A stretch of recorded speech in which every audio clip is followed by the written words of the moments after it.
আসসালামু আলাইকুম ওয়া রাহমাতুল্লাহি ওয়া বারাকাতুহু। একটু গলার আওয়াজ ছেড়ে দিয়ে একবারে ঝিমানো রোগী লোকের মতো করলেন কেন? আসসালামু আলাইকুম ওয়া রাহমাতুল্লাহি ওয়া বারাকাতুহু।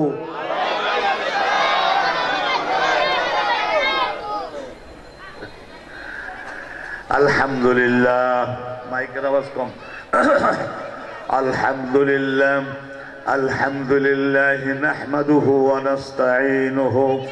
আলহামদুলিল্লাহ নাহমাদুহু ওয়া নাস্তাঈনুহু ওয়া নাস্তাগফিরুহু ওয়া নু'মিনু বিহি ওয়া নাতাওয়াক্কালু আলাইহি ওয়া নাউযু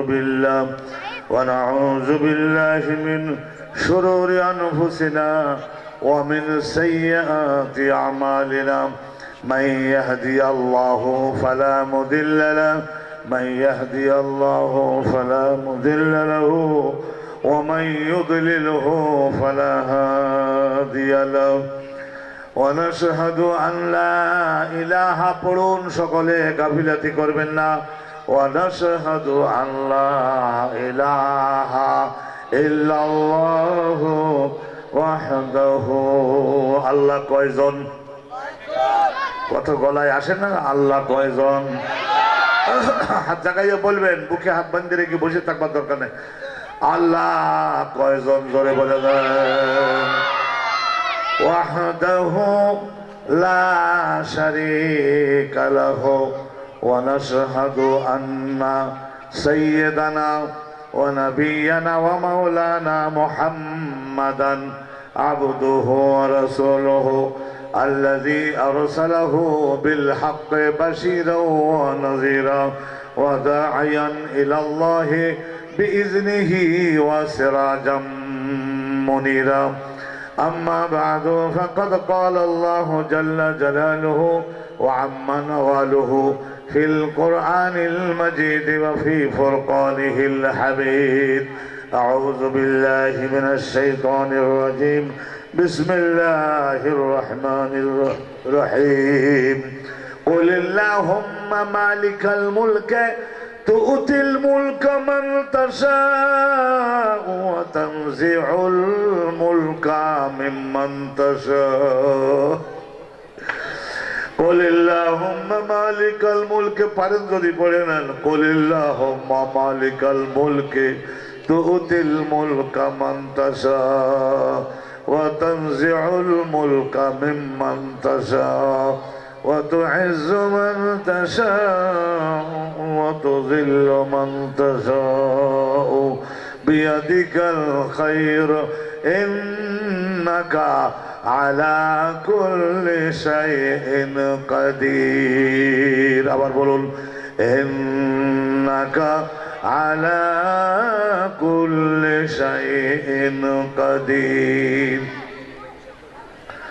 تولج الليل في النهار وتولج النهار في الليل وتخرج الحي من الميت وتخرج الميت من الحي وترزق من تشاء بغير حساب.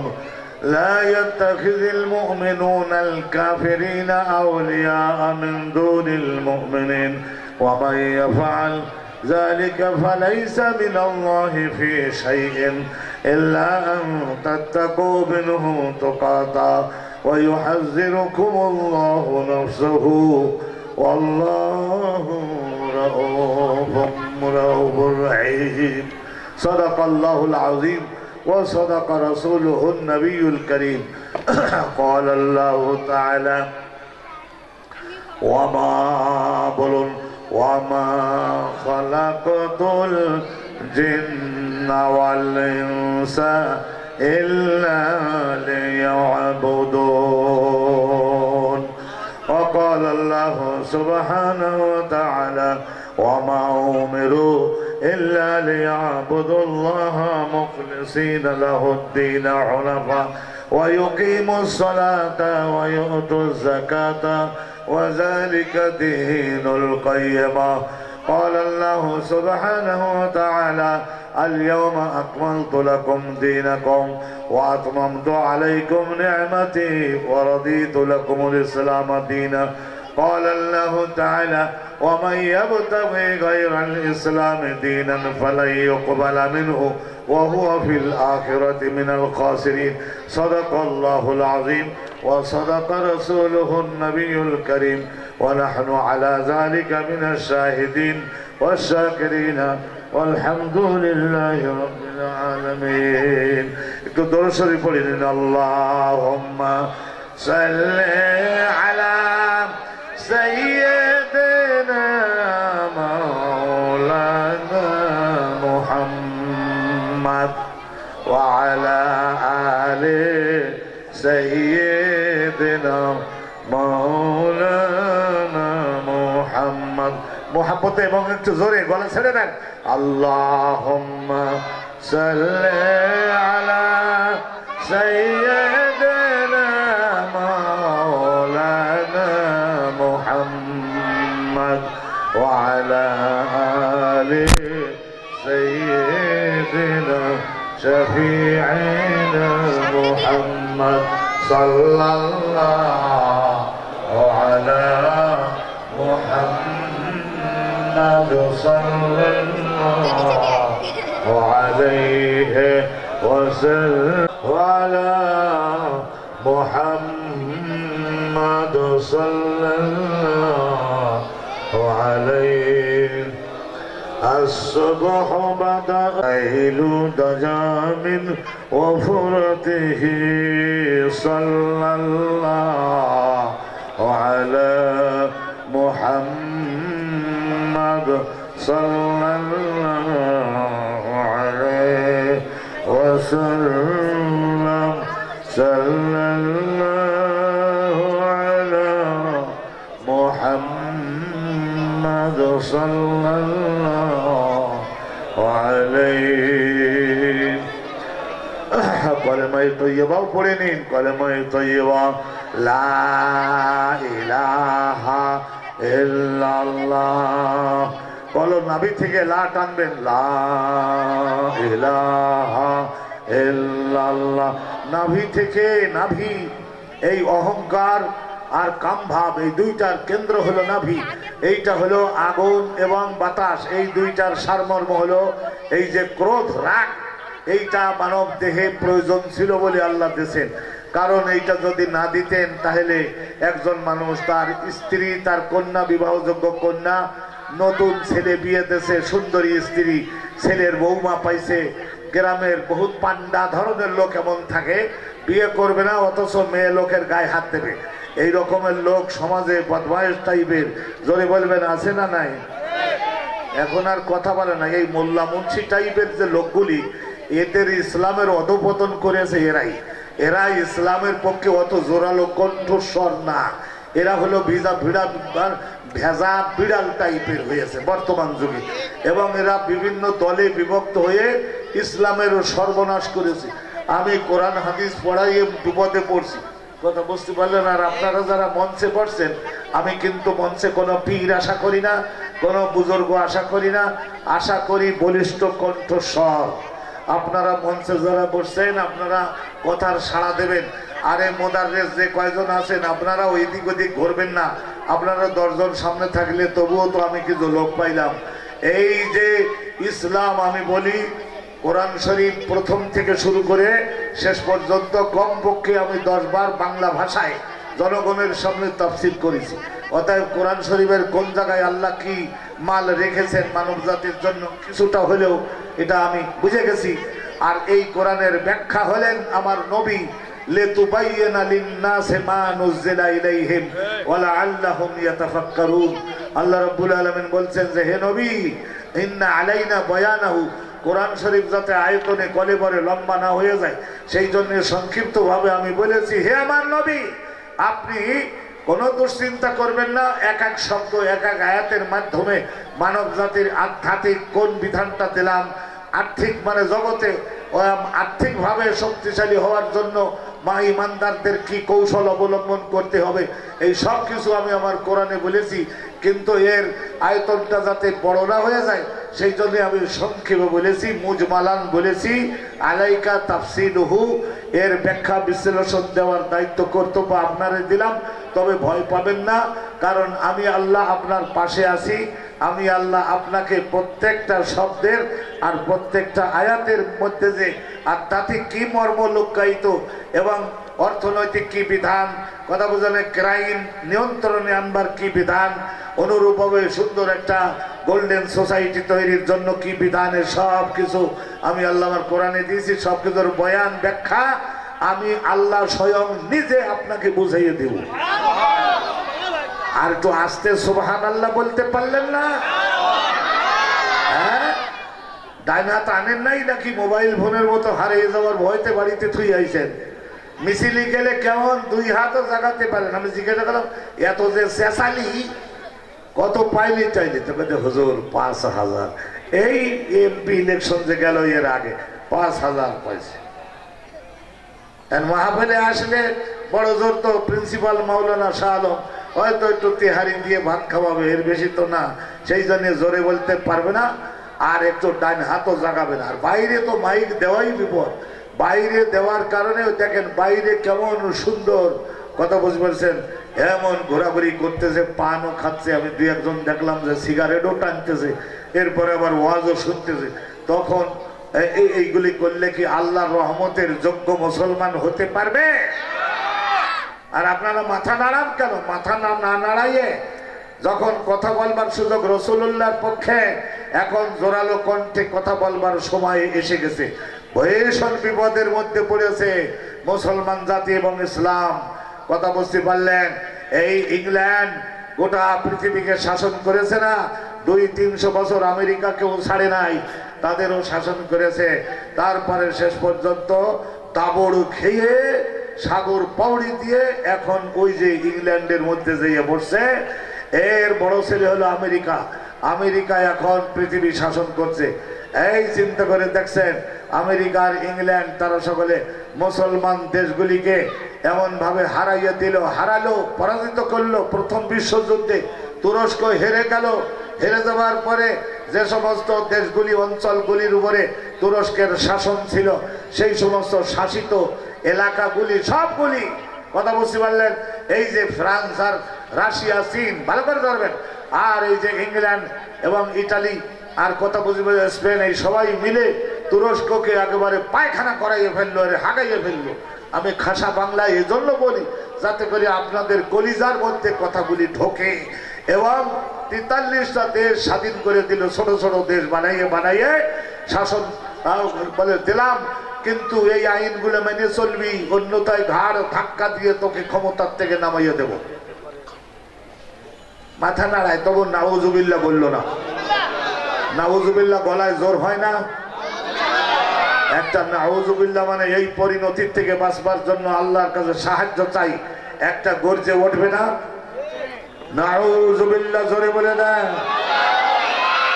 আর আপনারা যারা বাইরে আসেন, আপনাদের হাতে ধরে বলি, যদি বলেন তো পায়েও ধরতে রাজি। আমি এই ঢাকা শহরকে জনগণের কাছে ইসলাম ব্যাখ্যা দিচ্ছি, তা প্রায় 47-50 বছর হয়ে গেল।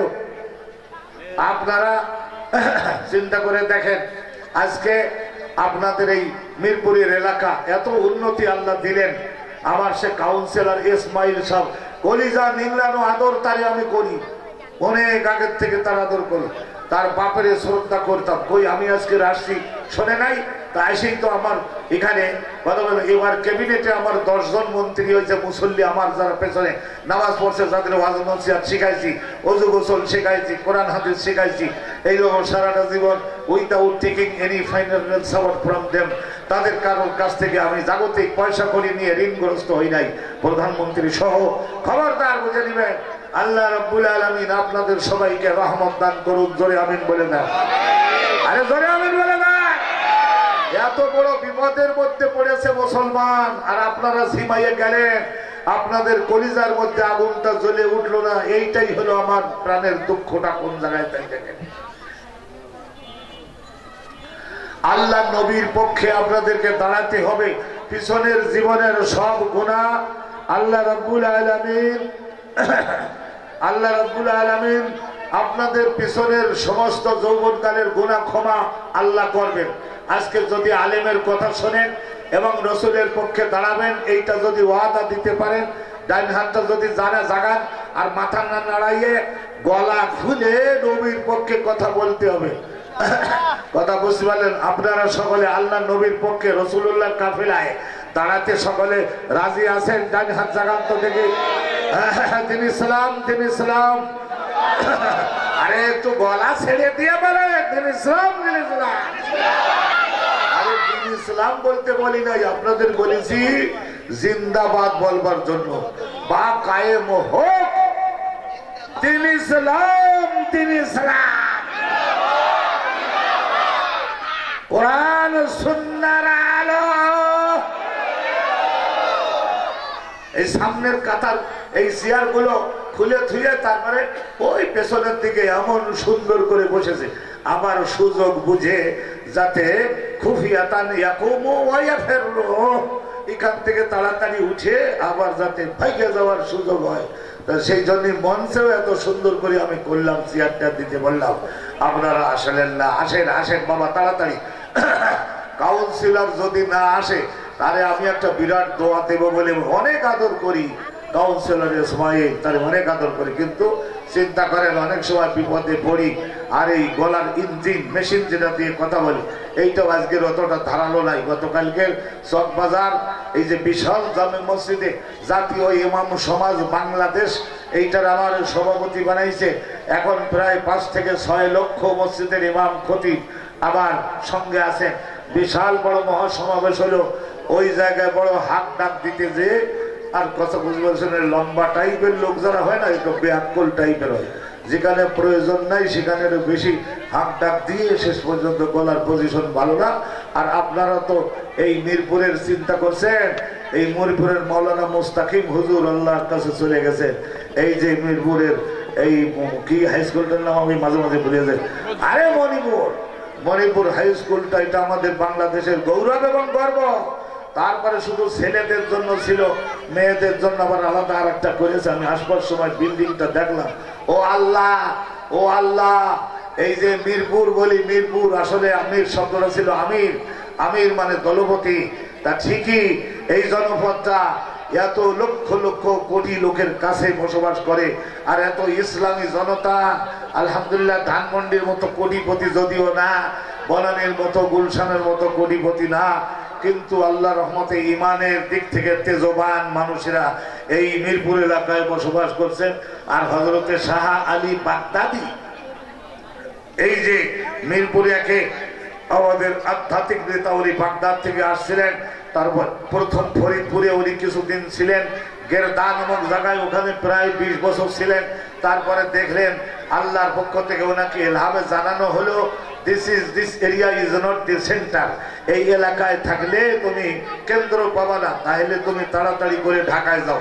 ঢাকায় যেয়ে ওই জায়গায় একটা কেন্দ্র দখল করে বসো এবং আল্লাহর কাছে রোনাজারি করো, মানুষদেরকে আল্লাহর দিকে ডাকো, ইবাদতের দিকে ডাকো, তাওহীদের দিকে ডাকো। আল্লাহ রাব্বুল শাহ আলী বাগদাদি সহ এই ঢাকা শহরের মধ্যে হাজারো ওলি দরবেশ তারা নিজেদের জীবনকে কোরবানি করে আল্লাহ নবীর পতাকাটাকে আকাশে উড্ডীন করবার সংকল্প করে মুসলমানদের শক্তি বৃদ্ধি, আর্থিকভাবে যাতে মুসলমান শক্তিশালী হয়, একটা বাড়ির মালিক হয় এবং ছোট্ট হলেও একটা বাড়ির মালিক হয় এবং একটু যাতে উচ্চ শিক্ষিত হতে পারে এবং তারা যাতে একতাবদ্ধ হয়ে একটা শক্তিতে পরিণত হতে পারে এবং নবীর পক্ষে দাঁড়াতে পারে, কোরআনের পক্ষে দাঁড়াতে পারে, এই জন্য তারা জীবন দিয়ে চেষ্টা করেছে। হযরতে খানজাহান আলী শাহজালাল, হযরতে শাহজালাল ইয়ামানি, মুজাররাদ, শাহপরান, কথা বুঝতে পারলেন, শাহ আমানত, এই সমস্ত হাজারো ওলি বিদেশ থেকে এসে আপনাদের ইসলামের শিক্ষাটা দিয়ে গেছেন। আর আপনারা আজকে বিল্ডিং বানালেন ঠিকই, কিন্তু ইসলামের শক্তি বৃদ্ধি হলো মাদ্রাসায়। ইসলামের কোরআন সুন্নাহর চর্চা বেশিরভাগ হয়ে গেল একটা মাদ্রাসায়। এই কাউমি মাদ্রাসা, আলিয়া মাদ্রাসা, অনেক সুন্দর সুন্দর মাদ্রাসা আল্লাহ রাব্বুল আলামিন ঢাকা মহানগরে আল্লাহ মঞ্জুর করেছেন। তো মুসলমানরা, আপনাদের সকলের কাছে আমি কলিজার দুঃখের কারণে এই কথাগুলি আমি বললাম। এখন আপনারা যদি আসেন আসেন, না আসলে আমি আপনাদের আর ডাকবো না, আমি আপনাদের আর জোর করে ডাকবো না। আপনারা একেবারে সোজা ঢুকবেন, ঢুকে আমি যাতে মুখটা দেখতে পারি এইভাবে আমার ডান পাশের খালি চেয়ার আর মাদ্রাসার মোদাররাসার ছোট্ট ছোট্ট বাচ্চারা আমি যে আলোচনাগুলি করব সেগুলির তাৎপর্য মর্ম এগুলি ইশারায় কিন্তু অনেক গভীরের কথা, deep explanation of the holy Quran and Sunnah দেব। তো ওই বাচ্চা ছেলেরা তারা কি প্রথম কাতারে সিট দখল করে থাকলে তারা কি বুঝতে পারবে নাকি? আপনারা যারা মুরব্বী তারাই সামনে চলে আসুন এবং বাচ্চাদেরকেও আপনারা নিয়ন্ত্রণ করো। তারা হলো মিসালাল মালাইকা, ফেরেশতাদের মতো। এই বাচ্চারা না থাকলে ও হয় না। আস্তে আস্তে কৌশল করে এক একজন মুরব্বী যখন আসবেন বসাবেন, আর একটা বাচ্চাকে বলবেন বাবা মুরব্বীর সম্মান করলি ভবিষ্যতে বড় পণ্ডিত হবি, আলেম হবি, আর্থিকভাবে শক্তিশালী হবে। আমি জিজ্ঞাসা করি আপনারা রাসূলুল্লাহর পক্ষে আছেন কিনা? তাইলে মেহেরবানি করে একটু সামনের দিকে চলে আসেন আর কলেমার জিকির করুন। কলেমায়ে তয়্যিবা লা ইলাহা ইল্লাল্লাহ। একটা সামনের একটা চেয়ার খালি থাকতে পারবে। লা ইলাহা ইল্লাল্লাহ, জোরে লা ইলাহা ইল্লাল্লাহ। আরে জোরে পড়ে লা ইলাহা ইল্লাল্লাহ, লা ইলাহা ইল্লাল্লাহ, লা ইলাহা ইল্লাল্লাহ মুহাম্মাদুর রাসূলুল্লাহ। এটাও বলেন মুহাম্মাদুর রাসূলুল্লাহ। জোরে সাল্লাল্লাহু আলাইহি সাল্লাম বলেন। তো বলতেছিলাম মানবের দেহের মধ্যে আল্লাহ রাব্বুল আলামিন দুইটা পদার্থ দিলেন। এক দিলেন আগুন আর আরেক দিলেন বাতাস। আগুন আর বাতাসটা দেওয়ার কারণে মানুষের মধ্যে ক্রোধ তৈরি হলো, রাগ। আরে রাগ তৈরি না হলে একজন মানুষ তার নিজের এই পরিবারের যুবতী বিয়ের যোগ্য মেয়ে, আর নতুন বিয়ে হয়েছে, ছেলে বিয়ে দিয়েছে, বৌমা আনছে মহা সুন্দরী চাঁদের মতো। এই সুন্দরী বৌমা আর সুন্দরী বিয়ের যোগ্য মেয়ে, এদের গায়ে গ্রামে কিছু পান্ডা লোক থাকে, বিবাহ করবে না, অথচ আর একজনের শাড়ি ধরে পায়জামা ধরে টান দেবে। এই রকমের লোক হার জামানায় জোরে বলবে না, আছে না নাই? তাহলে এদের দমনের দরকার আছে না নাই? আর একজন মানুষ কি করে, একজন মানুষ ব্যক্তিগত যে মাল সামানা, এই মাল সামানাগুলি সুরক্ষার জন্য প্রতিরোধ করতে হয়। আপনার এই 40-50 হাজার টাকার দামের মোবাইলটা এইভাবে ছিনতাই করে নিয়ে যাবে, দোকান থেকে মাল কিনবে কিন্তু মূল্য দেবে না, টাকা দেবে না, তাড়াতাড়ি করে নিয়ে এই আইটেম দাও সেই আইটেম দাও, এইরকম বিভিন্নটা নিয়ে তারপরে দৌড় দিল আর বলল পরে দেখা করবি, আর পরে দেখা করবো, টাকা পরে দিবে, এরকম করে টাকা দিতে চায় না। এই জাতের ক্রিমিনাল কিছু সংখ্যক লোক সমাজে আছে না নাই? জোরে বলেন। এখন তাদের প্রতিরোধ করতে না পারলে সমাজে আপনি শান্তির সঙ্গে বসবাস করতে পারবেন না। আবার ভাইরা, সেই জন্য আল্লাহ এই আগুন দিলেন আর এই বাতাস দিলেন।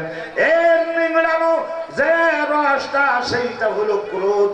এই ক্রোধটা এইটার কেন্দ্র হলো নাভি মূলে, নাভিতে। এই যে পেটের নিচের দিকে নাভিতে ছোড়ার শিরার মাধ্যমে সব দিকে ছড়াইয়ে যায়। আর আরেকটা জিনিস হলো কি জানেন? আল্লাহ তাআলা মানব দেহের মধ্যে আবার দিলেন কি জানেন? আবার দিলেন হলো এই পানি আর দিলেন মাটি। এই পানি আর মাটি এই দুইটা জিনিসের নিংড়ানো রসযোগ্য হলো কাম ভাব। কাম ভাব যদি আল্লাহ না দিতেন তাহলে মানুষ বয়স হলে বিবাহ করতো না, আর বিবাহ না করলে মানুষের বংশ বাড়বে না, কিয়ামত পর্যন্ত মানুষের বংশ টেকবে না। অতএব এই যে কাম ভাবটাও দরকার, কাম ভাবটা উৎপাদনের জন্য আল্লাহ দিলেন কি দিলেন? এই মাটি আর পানি। এইটার আপনার কাম ভাবটার কেন্দ্র ওই নাভি মূলে। সেই জন্য আল্লাহর যারা ওলি তারা বলতেছেন এই কাম ভাবটা আর এই ক্রোধটা, এই দুইটা মানুষদের জাহান্নামে নিয়ে ছাড়তে পারে। এই ক্রোধের কারণে একজন আর একজনের মাথা ফাটাইয়ে দেয়, বুকের মধ্যে ছুরি মেরে দেয়। অতএব এইটাকে কোরআনের শক্তির দ্বারা কি করতে হবে, নিয়ন্ত্রণ করতে হবে। সেই জন্য আমার ভাইরা আল্লাহর ওলিরা বলেন কি, নাভি থেকে লা শব্দটা শুরু করো, নাভি থেকে লা শব্দটা শুরু করো। তারপর বাম দুধের 2 আঙ্গুল নিচে এখানে হলো কলব। কলবটা হলো প্রেসিডেন্ট অফ দিস কান্ট্রি। এই দেহ রাজ্যটাকে যদি একটা রাজ্য ধরেন তাহলে এইটা হলো এই রাজধানী। এইটা অনেকেই বলেছেন capital city of a country, একটা দেশের রাজধানী। আবার অনেকে বলেছেন নির্বাহী ক্ষমতার অধিকারী শাসনকর্তা। অনেকেই বলেছেন এটা হলো সাগরের মতো, সাগরের মধ্যে যদি লবণাক্ত পানি, তাহলে কানেক্টিং রিলেটেড সমস্ত রিভার, সমস্ত অনুরূপভাবে সব নদী খালগুলিতে লবণাক্ত পানি। আর যদি ওই সাগরের মধ্যে মিষ্টি পানি, তাহলে সব নদীতে মিষ্টি পানি গেল। আমার ভাইরা এই কলবটা, সেই জন্য নবী পাক বলতেন আত্তাকওয়া হাহুনা। রাসূলুল্লাহ বলতেন, হে আমার কলিজার সাহাবারা, তোমরা মনোযোগ দিয়ে বুঝে নাও, বুঝে নাও, এই কলবটার এই জায়গায় হলো আল্লাহর শাসন মান্য করবা আর শক্তি অর্জনের কেন্দ্র হলো এই যে কলবটা আমি দেখাই দিলাম। এই কলবটা, এইটা বাম দুধের 2 আঙ্গুল নিচে এইটা হলো কলব, আর ডান দুধের 2 আঙ্গুল নিচে এইটা হলো রূহ। আমার ভাইরা এটা গুলির ব্যাখ্যা পরে দেব। আর এই যে বুকের কড়া বরাবর যেটা, এইটা হলো খফি, এইটা হলো শের, খফি না, এটা হলো শের। আর নফসের কথা তো আগেই বলেছি, আগুন, পানি, মাটি, বাতাস আর নফস, এই যে ক্রোধ এবং কাম ভাবের কেন্দ্র হলো নাভি, এটা বুঝে নেবেন। আর এই যে বললাম, এই যে আপনার রূহ, আর এখানে বুকের কড়া বরাবর এইটা হলো শের, আর সেজদার জায়গায় এইটা হলো খফি, মাথার তালুতে আছে আকফা।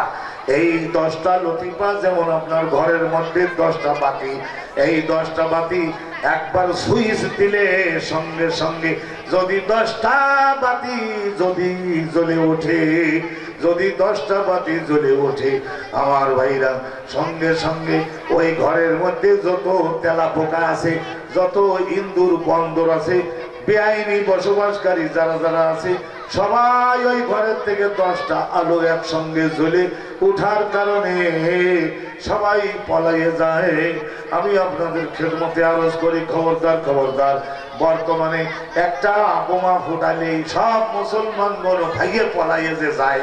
চিন্তা করে দেখেন, এই ফিলিস্তিনের এই দুর্দশাটা দেখেন। এই গাজা এলাকার মধ্যে 25 লক্ষ, এই বাবা কথা বলবে না, জলদি করে বলবেন, এই গাজা এলাকার এই যে ফিলিস্তিনের আমাদের ভাইরা, তারা 25 লক্ষ ওখানে বসবাস করে। আর যে ওয়েস্ট ব্যাংক বলে আদ-দুফাতুল গারবিয়া, ওই জায়গায় বসবাস করে 40। তাহলে 40 আর 30 কত হলোই 70 লক্ষ ফিলিস্তিনের মুসলমান। দেওয়াল নাই অথচ জেলখানার মতো। হায় হায় হায়, এই দেশটা ফিলিস্তিন ছিল হযরতে ওমর বিন খাত্তাবের শাসনামলে। হযরতে আবু বকর সিদ্দিক আল্লাহর নবীর খলিফা, উনি নির্দেশ দিয়ে গেছিলেন আর শুরু করেছিলেন যে ফাতহে বাইতুল মুকাদ্দাস করো। আল্লাহর নবী, ওনাকে আল্লাহ যখন মেরাজ দান করলেন, মেরাজে নেবে আমাদের নবীকে আল্লাহ তাআলা জিবরাইলকে পাঠায়ে হযরতে রাসূলুল্লাহকে এই মক্কা থেকে নিয়ে গেছিলেন কোন জায়গায় জানেন? আমি তো মেরাজের উপরে আল্লাহর রহমতে বিশেষজ্ঞ, কিতাব লিখছি 40 বছর আগে। প্রথম এই মক্কা থেকে সুবহানাল্লাযী আসরা বিআবদিহি লাইলাম মিনাল মাসজিদিল হারামে, মক্কার কাবা ঘরের ওখান থেকে নবীর সফর শুরু হলো। প্রথম এই মদিনায় নিয়ে গেলেন। রাসূলুল্লাহ দেখলেন যে অগণিত খেজুর গাছ। এই খেজুর গাছের একটা ইতিহাস আছে, সেইটা আমি আর বললাম না। হযরতে বাবা আদমের দেহ তৈরির জন্য আল্লাহ তাআলা যত অঞ্চলে মানুষের বংশ ছড়িয়ে যাবে, সব অঞ্চলগুলিতে থেকে মাটি নেওয়া হলো। হযরতে আদমের দেহটা বানানোর পরে এই নাকটাকে একটু ছিদ্র করবার জন্য, এই ওষ্ঠ অধরটাকে সুন্দর করে মানানসই করবার জন্য, কানটাকে সুন্দর করবার জন্য ওই মাটিগুলি আবার কেটে কেটে কিছুটা আলাদা করা হলো। ওই মাটিটুকু কানতে লাগলো। ওরা বলল যে আল্লাহ, আদম আপনার সবচেয়ে বড় সৃষ্টি, ওই সৃষ্টির দেহের মধ্যে যত থাকবো। এই কথা বলি হযরত জিবরাইল আর তার লোকজন আমাদের সবাইকে 12 জায়গা থেকে এনেছে, আর এখন আবার আমাদেরকে আলাদা করে ফেললো। আল্লাহ, এত বড় বঞ্চিত হয়ে গেলাম, আদমের দেহের অংশ হতে পারলাম না। আল্লাহ বললেন যে তোমাদের যদি আদমের দেহের অংশ বানাই, তাহলে আমার আদমের গঠনটা কলিজা জোড়ানোর মতো হয় না, সুদর্শন হয় না। সেই জন্য তোমাদের সকলের দুঃখ করলেও আমি তোমাদের something is better than nothing, তোমাদের একটা সুযোগ আমি দিতেছি। এই কথা বলি আল্লাহ রাব্বুল আলামিন কি করলেন, ওই আদমের দেহে যুক্ত হওয়ার পরে আবার আলাদা করে ফেলছে যে মাটিগুলি, সেই মাটিগুলি দিয়ে আল্লাহ রাব্বুল আলামিন এই খেজুর গাছ বানালেন। সুবহানাল্লাহ বলে দেন। আরে একটু আওয়াজ তো হতে হবে। সুবহানাল্লাহ। মাইকটা ওদের দিকে দিয়ে ধরে জোরে সুবহানাল্লাহ বলুন।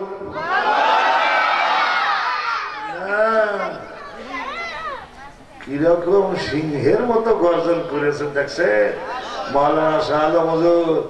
আপনার এই গেটের বাইরে তো আওয়াজ নিতে পারলো না। আগামী বছর এক কাজ করবেন, গরুর গোশতের তেহারি বানাইয়ে আগে ফুল পেট খাওয়াই দিবেন, তারপরে যদি একটু আওয়াজ দেয়। আল্লাহ রাব্বুল আলামিন কবুল মঞ্জুর করুন। জোরে আমিন বলেন। এখন তো আপনাদের স্বার্থে, আগে তো সুবহানাল্লাহ বলেছেন আল্লাহর স্বার্থে। আল্লাহ মহাপবিত্র। জোরে সুবহানাল্লাহ বলো।